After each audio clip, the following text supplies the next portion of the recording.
Well, hi Keith. We've had a big weekend. Preliminary final on Saturday at Warragul where we had a bumper crowd. And I think maybe you might just want to mention what happened on Saturday. Well, Druin won, but as you say, a bumper crowd and a great day there, right from the under-16s through. And, it was really a fantastic day at Warragul. The place presented superbly. Great game of football, and the seniors sort of went up and down like a yo-yo, and Druin just, I don't know, they somehow found something in that last quarter and pulled off a great victory to get a chance at another crack at Traralgon this Saturday. Yeah, and I think it's probably worth mentioning the under-16s game because that was a crackerjack game. I mean, the umpires came off, and I was there when they came off, and both of them just said, or two of them said to me, that's the best game of footy they've umpired this year, and it was a terrific finish. Oh, incredible finish. Traralgon goal with a minute to go to hit the front, and then a Bairnsdale goal floating through the goal sticks as the siren went. It's just incredible, but it had been that sort of game all day. It had been a fantastic contest. And before I go on, look, we must apologise. We had Christy Proctor all lined up to do the netball, but unfortunately babysitting duties have taken precedent over that, and motherhood is more important than football and netball. So we'll try and just mention a little bit of netball. Well, we do this week, and certainly in A grade, Traralgon and Druin in both goes. And that should be a crackerjack game because, I mean, and I don't know all the players in the team, of course, in either team, but they're the two top sides of the year. Did they play off last year? I can't remember. They've been, since this league came together, really, they've been pretty fierce rivals in netball, and I think Druin are pumping for 6 out of 8 A-grade premiership wins if they win this week, so Traralgon will be fired up to make sure they don't make it 6. Yeah, no, I mean, both sides are certainly, and we don't know enough about netball to give too much of a detailed account, but I mean, both sides have obviously got some top-line players. The Druin side dominated by the Proctor girls, and obviously with some excellent talent there with, I think, Jess Thomas, Deb Thomas, and young Ali MacArthur, I think she was. Ebony Dunn, Taylor Bott. There's a whole lot on there. Junior representative, great, and Traralgon, players like Stacey O'Brien, really and Stacey was equal runner-up in the A-grade best and fairest last night, and I think she's won 2 or 3 times the award. I know they've got a very good coach in Fiona Morrow, and I'm sure that the netball is going to be a fantastic game. There'll be 6 great games. And again, we apologise for not being able to give you a really good rundown on netball because Keith and I are sort of more focused on the footy, but unfortunately, as I said before, Christy's unavailable. Was a bit focused on the netball last night as they turned up at the award night and all their finery. It looked pretty stunning, quite a few of those. Yeah, they certainly do. A lot of the girls look a lot different when they're all dressed up, don't they? And it will give some results. In A grade, Caitlin Morgan from Maffra won with 28 votes, and equal runners-up were Catherine Bulmer from Bairnsdale and Stacey O'Brien from Traralgon on 24. In B grade, Kate McCarthy from Leongatha won that with 29. And obviously, I think she's Podge LePage's girlfriend from memory, so obviously when some breeding starts there could be a good footballer or netballer. I thought you didn't know much about netball after these things. In C grade we had Brittany Musto from Traralgon win with 28.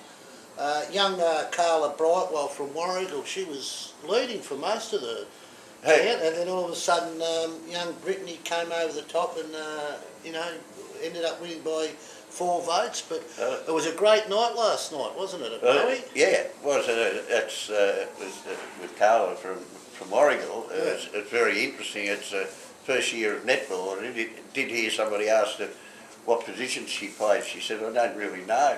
Just go out and play. I've only started playing this year, but I think by the look of it, she won't be a C-grade player anymore. Yeah, they certainly, really, coming runner-up in that award. Now, in the reserves, we had Roy Mullins of Leongatha win the Hartley medal. And young Roy, I've seen him come through the juniors, and I think you mentioned last night that he went out to the Alberton League for a couple of years. Roy was a junior player in the interleague for our league, and I was actually disappointed that he did leave our league and he's come back, but I think if Roy actually sets his mind to it, he should be able to make it into senior footy. And then in the seniors, it was do you want me to announce the result? Yeah, it was a close count, and you might as well finish it off for Well, me. there's Andy Samuelis from Druin, won his second True to Warden Rodder medal. From K. Martin of Sale and Josh Jennings of Terrelgan, who missed quite a few games, ran third, and then Matt Ferguson fourth. And yeah, I think that's a pretty good top four. Yeah, but it was fantastic, and I think one of the most interesting questions I had asked of me last night was from Gary Jones at Maffra. He pulled me aside and he asked me, did I think he was the best Indigenous player to have played in our competition? And I said, well, you've won a couple of medals, mate, so it must mean you're pretty good. So I had to say that, yes, you are. But Gary is quite a character. He'd flown over to Malaysia, come back on Saturday for the game, and he was a bit, I think he had a bit of the old jet lag, and he told me that he was very tired after the game, and he actually took it very easy over the weekend. So obviously the flight did have an effect on him. But, a great player again. And I see Matty Ferguson, he polled very well and kicked 88 goals. So it was a very good night. And Moe Race... Turfside, that's it. Turfside Bistro Function Centre. They did a magnificent job for us. And as did Gippsland FM that called the count. Yep. Now we better move on. We've got a grand final this week. We've got a grand final, we better move on to that. Well, the main game, Terrelgan playing Druin. Now, Terrelgan, there's a heap of possible ins this week. They've got their four players from... Yeah, keep going. Four players from Power, Tim Membry, Hayden and Damien Hector, Matt North. And then, of course, they've got Michael Cooper, Josh Jennings and Matt Jones. Now, I wouldn't think they're going to make all those changes to their side because, they're finished on top of the ladder, but they've obviously got some good ins to come in. The Druin Footy Club, they've got two possible ins in Adam Cook and Cam DeGoya. At this stage, unknown quantity. No one's sure whether or not they're going to be fit enough because they're coming back from injury. But if both sides can put on a full side, even if they don't put on a full side, I think it's going to be a fantastic match. There's some great matchups there, and possibly if you want to just mention a couple. Well, trying to pick the brains of coaches and think what coaches might be thinking about their matchups is, that's an impossibility. But it's going to be a great game. Two very, very good sides, and I was just thinking today about, you look at guys who are what I'd say in your A list, and you look at Terrelgan with Jennings, Geary, Jackson Hall, Jamie Aitken, Dan McKenna, Burge, Hazelman. The list can go on and on and on. Of blokes who just aren't everyday country footballers. They're up in the top echelon. Then you look at Druin, and you've got,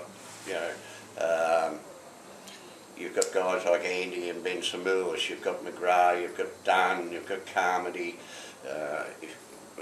Woodhead, Cook and DeGoya if they play, Sam Proctor, McCallum, Moran, the list goes on. There's two teams of really fantastic, talented footballers that will be well prepared for a grand final. It's going to be a great game.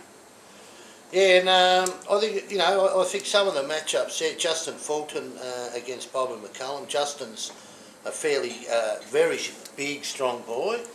And so that's going to be a close tussle because he's against an athletic, high-jumping ruckman. Now, that'll be a great little battle. You've got... actually, one of the real important contests for Drew, and I left it out of the A-list from Traralgon, is Sam Dunbar. Yeah. And that, if you're looking at matchups, that's one Bruin's got to be looking at fairly closely because he was very good in the second semi-final. And he's a very good player, brings others into the game. Well, Sam's one of the hardest working forwards that you'd ever come across. So whoever goes on him, I mean, they've got to have a good motor because he's got one of those V8s that just keep going all day. And, but there's a couple, I think Jackson Hall, he'll probably cop a Daniel Jackson or a Moran on a wing. So Jackson, he might have to sort of, he might have to actually mind a bloke. He loves to run forward as Moran does, but he won't be able to just leave his man as he normally does. So I think I think he'll end up on Jackson and Daniel Jackson against Jackson Hall. Two jackos. You have no idea. I have no idea. You have no idea who's going to be playing on who in those. We must have a bit of a guess on a few. I think Dan McKenna. They've got to be very careful with him in the second semi.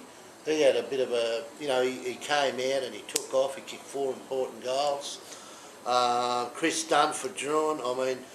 Chris. If you give him an inch, he's going to kick you 3 or 4 as well. So all in all, it's just a fantastic lineup from both sides, and I think we're going to have a crackerjack game. And the weather looks like it could turn nice again, hopefully.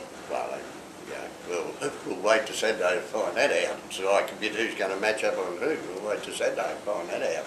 But no, it will be a crackerjack game. Traralgon, I'm one of those who believes that if you have a rest in the finals, it is an advantage, it is an asset. Yep. And Traralgon have had 2 of those. They'll be prime, should be prime fitness-wise. As you mentioned earlier, probably the biggest challenge is going to be at the selection table on Thursday night. But there'll be some unlucky players there. I don't expect them to swing more than 2, 3 at the most changes to the second semi-final side.